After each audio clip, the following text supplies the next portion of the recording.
මුලින්ම වීසා එක. ඊට පස්සේ තමයි ටියුෂන් ෆී එක. මේක තමයි අපි ඔයාලා වෙනුවෙන් ගෙන නිව්සීලන්ත এডুকেෂන් එක.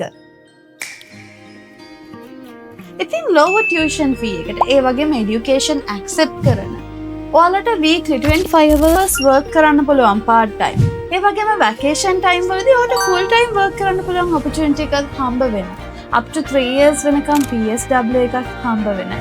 ඒ වගේම career එක වගේම family එකක් ගැන හිතන country එකක් තමයි New Zealand කියන්නේ.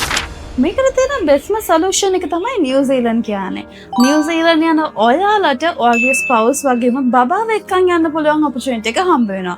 වැදගත්ම දේ ඔයාගේ ඩිපෙන්ඩන්ට් ෆුල් ටයිම් වර්ක් කරන්න පුළුවන් ඔපචුනිටි එක හම්බ වෙනවා වගේම ඔයාගේ බබාට ෆ්‍රී এডুকেෂන් ගන්න පුළුවන් ඔපචුනිටි එකක් තියෙනවා. ඉතින් ස්ට්‍රෝං PR පාත් එකක් තියෙන නිසා ඔයා ඉංග්‍රීසි මීඩියම් වලින් ඔයාගේ ස්ටඩීස් කම්ප්ලීට් කරලා තියෙනවා නම් ඔයාට MI එකක් තියෙනවා නම් ඔයාට කෙලින්ම ඇප්ලයි කරන්න පුළුවන් ඔපචුනිටි එක තියෙනවා.